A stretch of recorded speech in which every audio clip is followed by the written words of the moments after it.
السلام عليكم ابطال ثالثه اعدادي، عاملين ايه؟ النهارده ان شاء الله هنحل النموذج الاسترشادي لمحافظه الجيزه، وهنتوقع الاسئله اللي هتيجي ان شاء الله في الامتحان، او هنسرب الامتحان بس بشكل قانوني. ماشي. النهارده باذن الله هنبدا ان احنا نحل اسئلتنا، وهنشوف النموذج اللي جه، وهعرفك ازاي نعرف الاسئله اللي هتيجي بديله ليه، وده كله هنعرفه في فيديو النهارده. يلا كوبايه الشاي اللذيذه بتاعتك وركز معايا. اول سؤال بيجي لي في الامتحان هو سؤال الخريطه.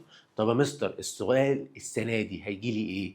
هقول لك بص، هيجي حاجه من اتنين، يا اما هيجي لي خرائط العالم اللي هي خريطه العالم بالكامل، ويسالني على اولى الدول واولى القارات، وده انا شرحته لك في الفيديو اللي فات، تقدر ترجع له وهتلاقي الموضوع بالنسبه لك سهل قوي فيه.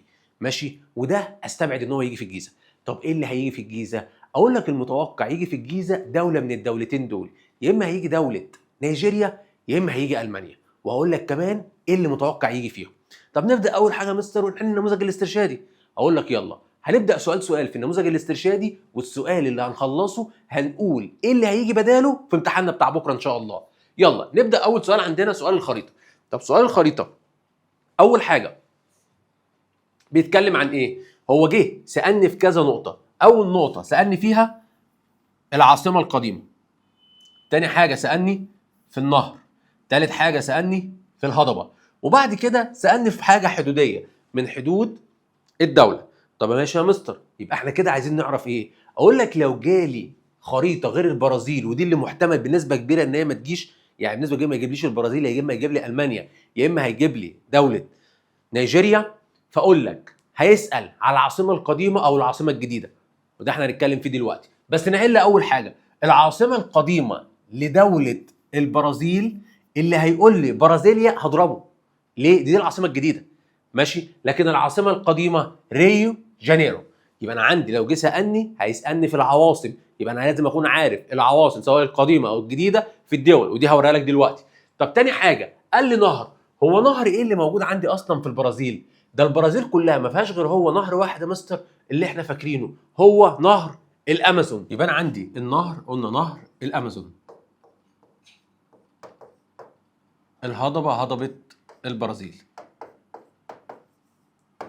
طب نيجي بقى يا مستر حاجه على الحدود، بيقول لي يشيل رقم 4. رقم 4 ده اللي هو موجود هنا ده، هو ايه اللي كان موجود في الحته دي؟ محيط. طب والمحيط اللي كان هناك كان ايه يا مستر؟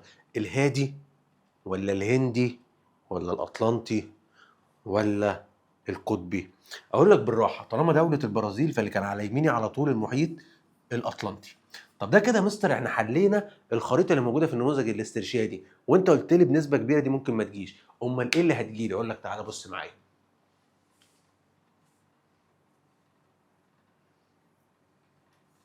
هنا لو جالي المانيا فهيسالني على العواصم. ماشي، فلازم اكون عارف اماكن اهم المدن اللي هي برلين، هامبورغ، تمام، وميونخ. ماشي، وعاصمه المدينه ايه؟ ميونخ. يبقى انا عندي فوق خالص في المانيا، في الشمال فوق خالص، لو جابها لي هتبقى هامبورغ اللي هي قريبه من ايه؟ من البحر البلطي والبحر الشمال. لو جالي على ايدي اليمين تبقى برلين، لو جت تحت خالص اللي هي مدينه ميونخ. يبقى ده لو سالني على المدن. طب لو ما سالش على المدن بقى، او لو جه يكمل زي ما احنا اتكلمنا من شويه، هيسالني على ايه؟ هو سال هناك على الانهار، وسال هناك على ايه تاني؟ العواصم، وسال على الهضاب والجبال والسهول. يبقى احنا اول حاجه اذا جه في المانيا بنسبه كبيره يسالني فيها، يقول لي واحد سهل نقط، يبقى السهل ايه؟ الالماني. ماشي، يجي تحت هنا اتنين جبال، وانا مغمض اقول له جبال الألب. طب لو حب يجيب لي نهر من الانهار، قدامي حاجه من اتنين، يا اما هيسالني في نهر الراين، يا نهر الدانوب، يا نهر الألب.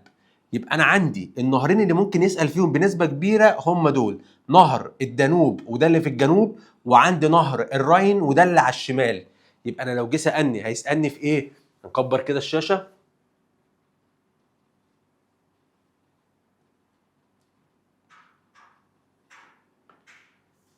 لو جه يسالني في المانيا عندي سهل الالماني، ده اول حاجه ممكن يسالني عليها، او يسالني على نهر الراين ونهر الدانوب. نهر الراين على ايدي الشمال، نهر الدانوب على ايدي تحت ايه؟ في الجنوب. ماشي، يسالني بقى في الجبال، انا عندي هنا في جبال الألب تحت وفي جبال الفولجا او جبل الفولجا على ايدي الشمال. تمام؟ يبقى ده لو جه يسالني في المانيا، كده احنا عرفنا الحاجات اللي ممكن يسالني فيها ايه في المانيا. تمام؟ طب لو جه بقى يسالني في نيجيريا،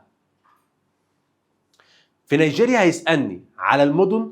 قلنا عندي العاصمه القديمه وعندي العاصمه الجديده، في النص هنا ابوجا، يبقى في النص مدينه ايه؟ ابوجا. تحت في الجنوب على ايد الشمال لاجوس، تحت في الجنوب على ايد الشمال تبقى مدينه ايه؟ لاجوس، ومدينه ابيدان فوقيها. يبقى ده لو جه يسالني على المدن والعواصم. طب يا مستر ما هو مش هيسالني على المدن والعواصم بس، ما يسالني كمان على ايه؟ الجبال والهضاب اللي موجوده. هقول لك تعال، انا عندي في نيجيريا هي هضبه واحده اللي هيسالني فيها، هضبه جوس. تمام؟ وعندي المرتفعات وعندي الانهار. طيب عندي النهر اللي يسالني فيه، عشان ده اللي موجود عندي على طول في المنهج، نهر النيجر. نهر ايه؟ النيجر. ماشي؟ ده اللي ممكن يسالني فيه لو جاب لي خريطه نيجيريا. ماشي؟ طب في حاجه ثانيه ممكن يسالني فيها في نيجيريا؟ اقول لك دلتا النيجر ممكن يجي يسالني فيها كمان. يبقى انا عندي دلتا النيجر، عندي نهر النيجر، عندي الهضبه اللي موجوده في نيجيريا هضبه جوس، دي اللي يسالني فيها، ومعاهم طبعا المدن اللي قلنا عليهم ابوجا ولاجوس. تمام؟ وابيدان. ده كده بالنسبه لسؤال الخريطه، ده كده بالنسبه لسؤال ايه؟ الخريطه. طب نيجي بعد كده، هيجي سؤال يقول لي ضع علامه صح او خطا مع ذكر السبب في الحالتين. يعني ايه الكلام ده يا مستر؟ يعني لو السؤال صح هتقول لي صح ليه وتعلل لي، لو السؤال غلط هتقول لي غلط ليه وتصححه. طيب يعد النشاط الزراعي من اهم الانشطه الاقتصاديه في العالم، هقول له الاجابه وانا مغمض صح. ليه؟ لان النشاط الصناعي، لان النشاط الزراعي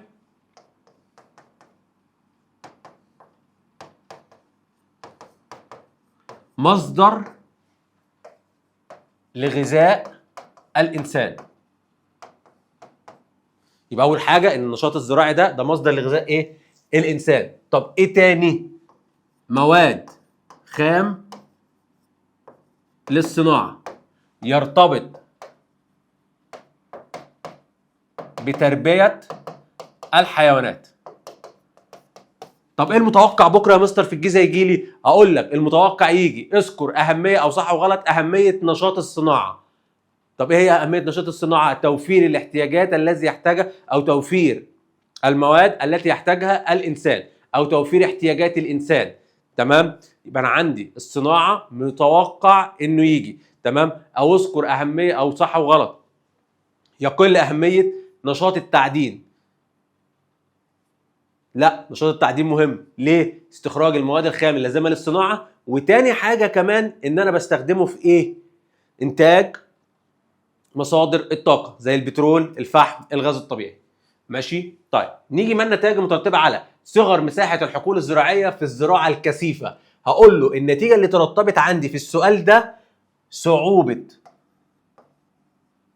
استخدام الآلات الزراعيه. طب ايه المتوقع يجي لي؟ هنا ممكن يجي ما النتائج المترتبه على صعوبه استخدام الآلات الزراعيه، تمام، في الزراعه الكثيفه. لو جالي السؤال ده هقول له الاعتماد على ايدي عامله وفيره او كثيره. يبقى انا هنا هحتاج لايدي عامله ايه؟ كتيره.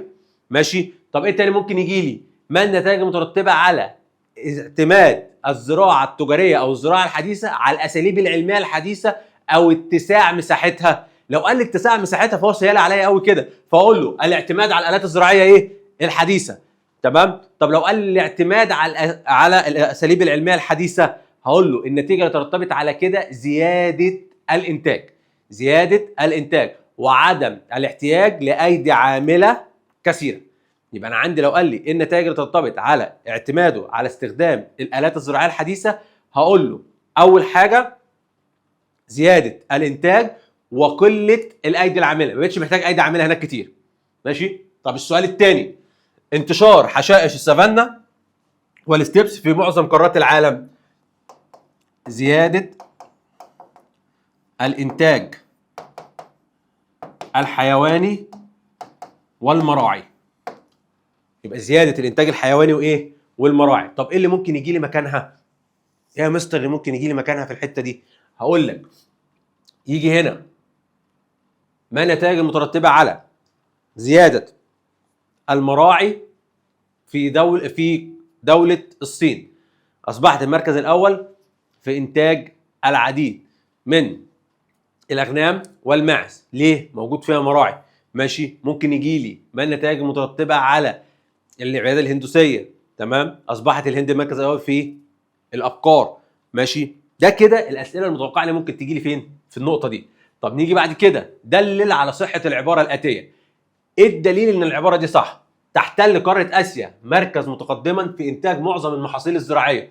هقول له تاخد المركز الاول في انتاج: 1 القمح، الارز،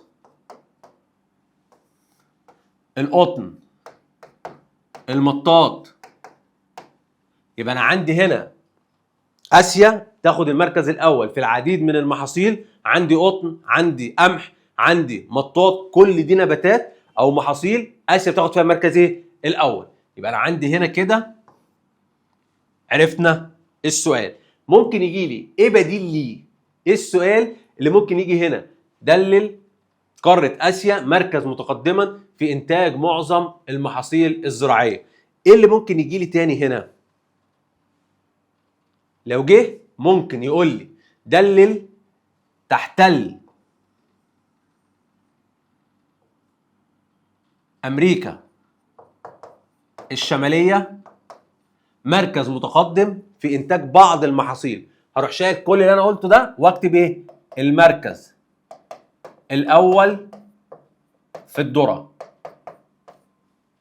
يبقى لو جه قال لي الولايات المتحده الامريكيه، قال لي امريكا الشماليه، هقول له بتحتل المركز الاول في انتاج ايه؟ الذره.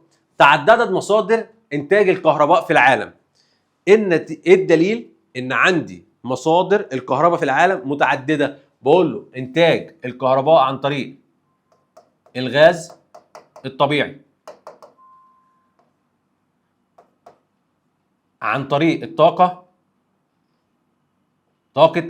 الشمسيه، عن طريق طاقه الامواج اللي هي المد والجزر. تمام. كل ده بقدر انتج منه كهرباء. تتنوع الصناعات في اقليم شمال شرق الولايات المتحده الامريكيه. ايه الدليل ان المنطقه دي بتتنوع فيها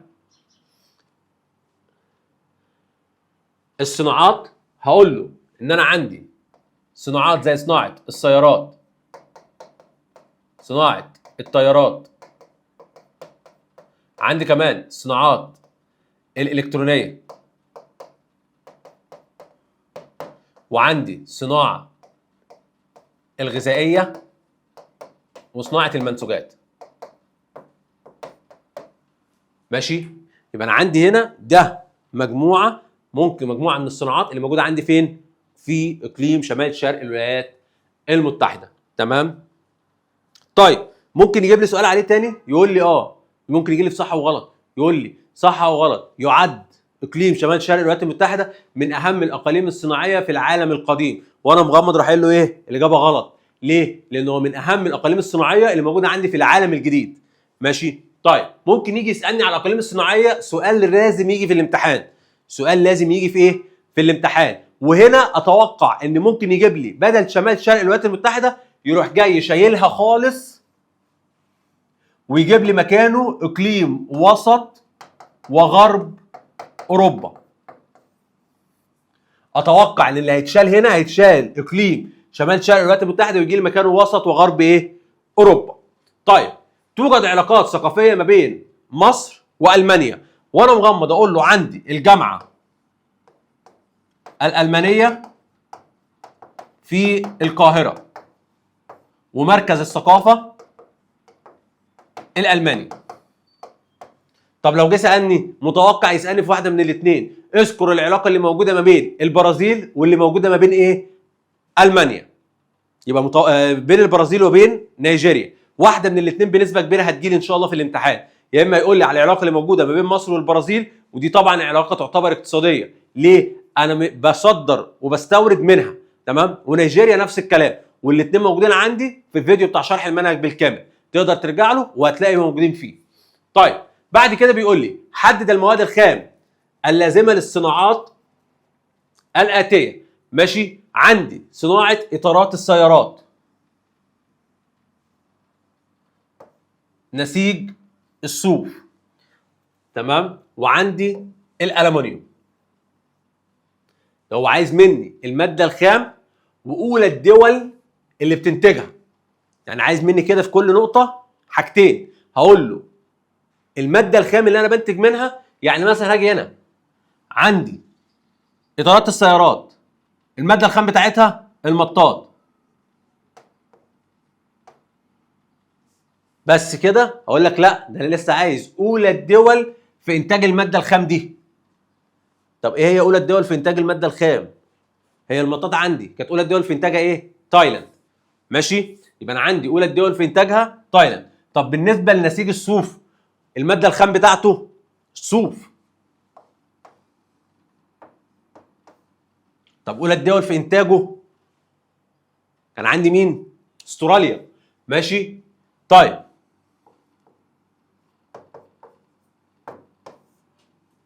الالومنيوم الماده الخام بتاعته البوكسايت. اولى الدول في انتاجه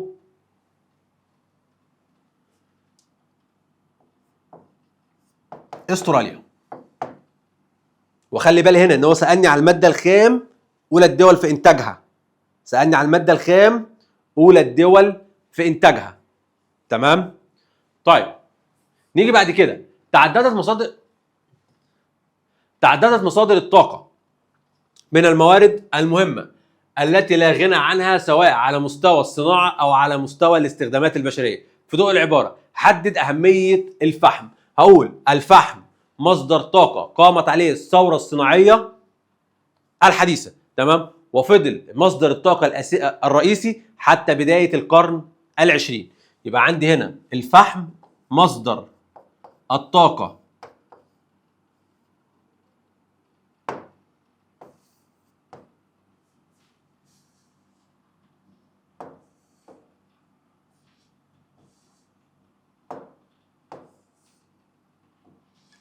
الفحم مصدر الطاقه، ماشي، حتى بداية القرن العشرين. يبقى هو المصدر اللي كان بيعتمدوا عليه كمصدر للطاقة حتى بداية القرن ايه؟ العشرين. لماذا تتزايد أسعار البترول؟ ليه سعر البترول على طول بيتزايد؟ بقول له بسبب زيادة الطلب. بسبب زيادة ايه؟ الطلب عليه. بسبب زيادة الطلب عليه.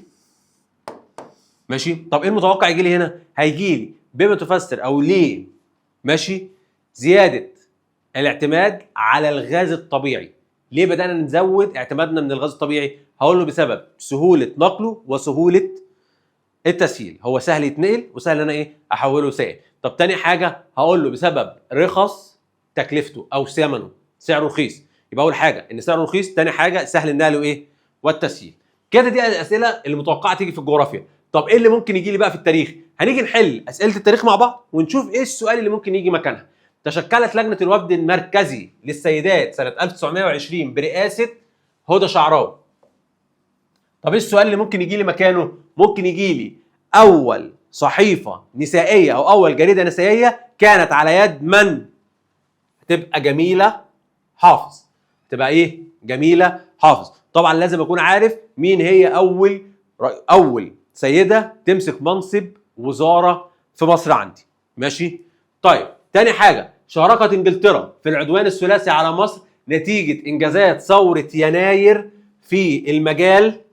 هي بالراحة كده بريطانيا، تمام، جت او انجلترا جت تحتل مصر ليه؟ او جت ليه مع العدوان الثلاثي؟ بسبب تأميم شركة قناة السويس. طب هو تأميم شركة قناة السويس ده اصلا كان تبع بند ايه؟ او تحت بند ايه؟ هقول لك تحت الانجازات في المجال السياسي. لازم اكون حافظ كل انجاز كان في مجال ايه. لازم اكون حافظ كل انجاز كان في مجال ايه. يعني لو جه يكلمني في بناء السد العالي هقول له تبع الانجاز الاقتصادي، تمام، او تبع المجال الاقتصادي، تمام. طب لو جه يسالني في الصناعه، وده سؤال متوقع ان هو يجي يسالني اذكر انجازات ثورة 25 يناير في المجال الصناعي، هقول له إقامة مصنع الحديد والصلب في حلوان، يبقى ح وسين سين. يعني ايه الكلام ده؟ حلوان حديد وصلب، وأسوان أسمنت.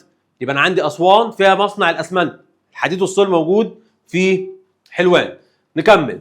خضعت قطاع غزة للإشراف المصري بعد حرب 48. يبقى أنا عندي قطاع غزة بقى تحت الإشراف المصري بعد حرب إيه؟ 48. طيب اللي ممكن يجي يسألني هنا فيه برضه، ممكن يسألني على إيه؟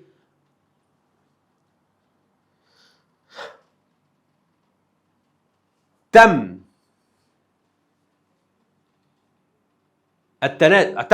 السيطرة على أجزاء من دول الوطن العربي عقب حرب. ايه الاجزاء اللي تم السيطره عليها، او ايه الحرب اللي ان اسرائيل سيطرت على اجزاء من الوطن العربي فيها بعد الحرب دي؟ كانت بعد حرب ايه؟ 1967. ماشي. سيطر في هضبة الجولان في سوريا، وسيطر عندي في مصر كمان على شبه جزيره سيناء.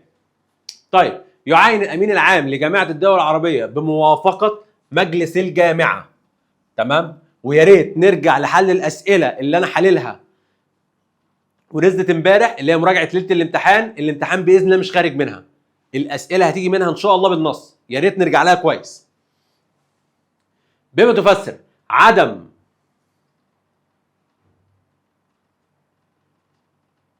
هنا ممكن يجي لي سؤال.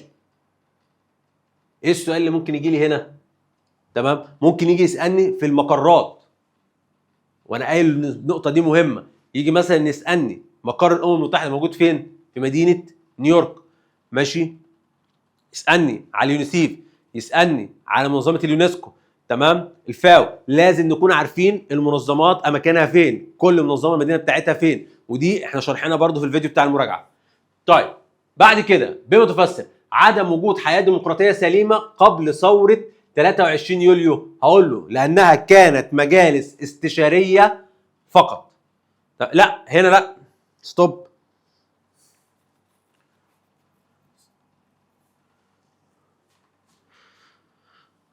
هنعيد الجزئيه دي تاني.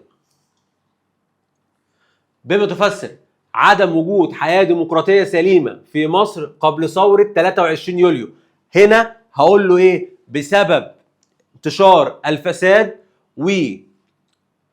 واهتمام الاحزاب بمصالحها الشخصيه، تمام، والتقرب للملك. يبقى هنا كان السبب فساد الحياه الديمقراطيه او الحياه النيابيه. ليه؟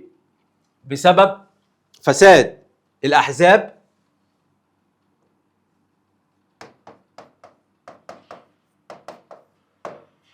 والتقرب الى الملك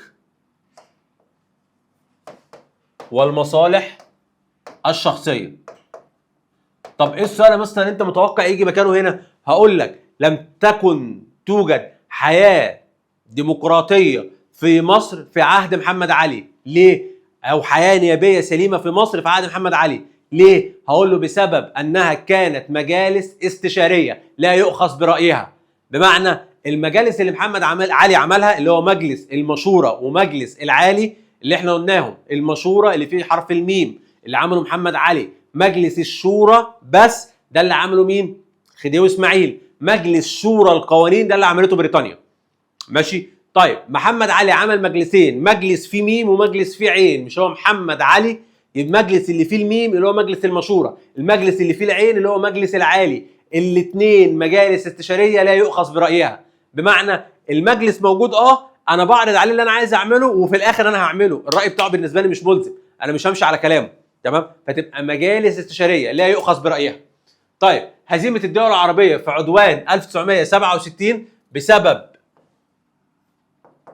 استخدام عنصر المفاجأة.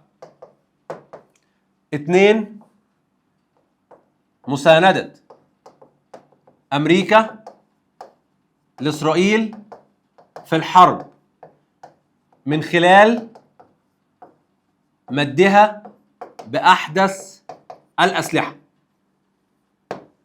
ماشي؟ طيب إيه السؤال المتوقع يجي لي هنا؟ هقول لك السؤال هنا وبنسبة كبيرة إن شاء الله هيجي لي بما تفسر هزيمه العرب في حرب 48 بسبب عدم الجاهزيه للحرب. تاني حاجه عدم التزام اسرائيل بوقف التسليح. قارن بين موقف العرب واليهود في تقسيم فلسطين. ايه المقارنه اللي موجوده عندي هنا؟ هقول لك موقف العرب رفض العرب لمبدأ التقسيم، اسرائيل موافقه اسرائيل على التقسيم. ماشي. طب هنا ممكن يجي لي سؤال تاني، اقول لك ممكن يجي لي سؤال تاني. طب ايه السؤال اللي ممكن يجي لي؟ هقول لك اختلاف دور او اختلاف رأي الاتحاد السوفيتي في قرار التقسيم 1947 تمام وحرب 56. ليه؟ هقول له في 47 تمام موافقة الاتحاد السوفيتي على التقسيم وإقامة دولة إسرائيل. تمام؟ طب في 56 تهديد الاتحاد السوفيتي إسرائيل أو العدوان الثلاثي بالكامل إن هو هيدخل الحرب لو العدوان فضل مستمر. يبقى أنا عندي هنا في الأول هي وافقت على قيام دولة إسرائيل تمام، لكن في النقطة الثانية أو في حرب 56 هي رفضت ووقفت بجانب مصر وقالت ان مرفوض ان اي حد يعتدي على السياده المصريه. تمام؟ وقالت ان هي تقف بجوار مصر في الحرب. طيب السؤال الرابع والاخير عندنا، اجب كيف تصدت القوات المصريه للاعتداء الاسرائيلي في الصمود والتصدي؟ تمام؟ طيب هنا مين اللي تصدى؟ هقول اللي تصدى عندي الجيش والشعب. الجيش والشعب. ماشي. ويقدروا ان هم يتصدوا للخطر الاسرائيلي. ماشي. طيب اثبت اهتمت ثوره 23 يوليو بالصناعه. السؤال اللي احنا لسه قايلينه. تمام؟ ايه الدليل ان هي اهتمت بالصناعه؟ هقول لك الدليل ان هي اهتمت بالصناعه اقامه مصنع الحديد والصلب. رقم 2 مصنع الاسمنت. الاسمنت في اسوان، الحديد والصلب فين؟ في حلوان. طب ايه اللي ممكن يجي لي مكان السؤال ده؟ دلل اهتمام ثوره 25 يناير بالزراعه. لو قال لي الاهتمام بالزراعه وانا مغمض راح قايل له ايه؟ اقامه السد العالي لمنع او لحمايه الاراضي من خطر الفيضان واستخدامها وقت الجفاف. يبقى عندي هنا تخزين المياه وقت الفيضان واستخدامها وقت الجفاف. ورقم 2 انتاج الكهرباء. يبقى انا عندي كده ده استخدمتها في مجال الزراعه. طيب حدد اوجه الشبه بين قرار مجلس الامن 242 وشروط معاهده السلام في 97. الحاجه المتشابهه ما بين الاثنين دول هي حاجه واحده. ايه هي؟ اعاده الاراضي التي تم السيطره عليها من قبل اسرائيل قبل 67 بعد 67 او اعاده الحدود الى ما قبل 67. يبقى هي كده هترجع الحدود بتاعه اسرائيل للي كانت عليه قبل 67. يبقى اعاده الحدود لما كانت عليه قبل حرب 67. ماشي؟ طيب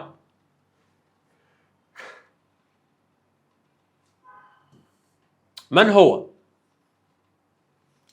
اعتمد عليه الرئيس جمال عبد الناصر في إعادة بناء وتنظيم القوات المسلحة في حرب الاستنزاف؟ مين هو؟ الشهيد عبد المنعم رياض.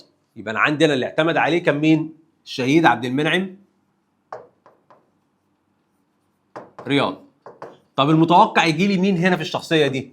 متوقع في الشخصية دي يجي لي يا إما الجمصي يا إما يجي لي محمود إسماعيل. تمام؟ شخصية من الاثنين هتجي لي، يا إما يجي لي اللواء أركان حرب محمود إسماعيل أو هيجي لي الجمصي. ماشي؟ طيب أنشأ مجلس شورى النواب. اللي عمل مجلس شورى النواب قلنا عليه مين من شوية؟ الخديوي إسماعيل. ماشي؟ المتوقع يجي لي مكانه بدل مجلس شورى مجلس المشورة. يبقى المتوقع يجي لي مكانه بدل مجلس الشورى يجي لي مجلس المشورة. وساعتها اقول اللي عمله محمد علي او لو جالي مجلس شورى القوانين هقول الاحتلال البريطاني. ماشي؟ طيب ما تقييمك لصحة العبارة؟ شاركت مصر في تأسيس العديد من المنظمات الدولية والإقليمية. طالما قال لي دولية وإقليمية يبقى أنا كده لازم أجيب له منظمة دولية ولازم أجيب له منظمة إقليمية. طب واحد راح مستعبط عامل إزاي؟ جامعة الدول العربية والاتحاد الأفريقي. أقول لك شكرا، نص الدرجة. ليه يا مستر؟ ما أنا قلت الاثنين أهو. أقول لك لا، أنت قلت 2 إقليميين. قلت لي منظمتين إيه؟ منظمات إقليمية. تمام؟ لكن الدولية عندي الأمم المتحدة. طب والإقليمية عندك جامعة الدول.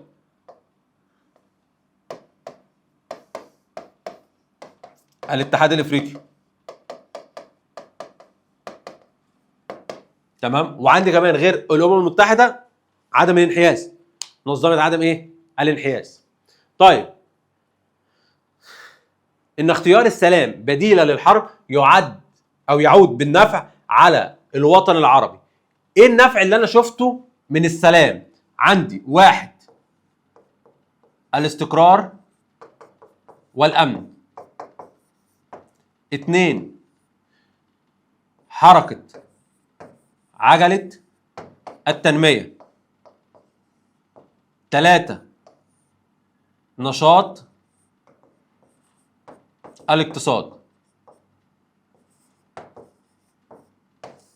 ماشي؟ يبقى انا عندي لما يبقى منتشر السلام، اولا مفيش حروب فبالتالي في عندي ايه؟ امن واستقرار. طب رقم 2 عندي حركة النشاط هتبقى موجودة في الاقتصاد. تمام؟ زيادة الاستثمارات. ماشي؟ حركة عجلة التنمية داخل الدولة. كل دي من الفوائد اللي انا بحصل عليها من ايه؟ من السلام. يبقى لو جه سألني بكره وقال لي ايه هي اهمية تطبيق السلام؟ ال3 حاجات دول اكتبهم. ماشي؟ طيب ده كده النموذج الاسترشادي، وقلنا على اهم الاسئله المتوقع ان هي تيجي فين؟ في الامتحان. طيب اللي عايزه منك عشان تضمن الامتحان بنسبه ان شاء الله 90 95% معاك موجود، ارجع تاني للفيديو بتاع الاسئله اللي موجود او اللي نزل امبارح على اليوتيوب، هتستفاد منه جدا وان شاء الله امتحانك مش هيخرج منه. تمام؟ اشوفكم على خير حبايب القيصر، اشوفكم على خير.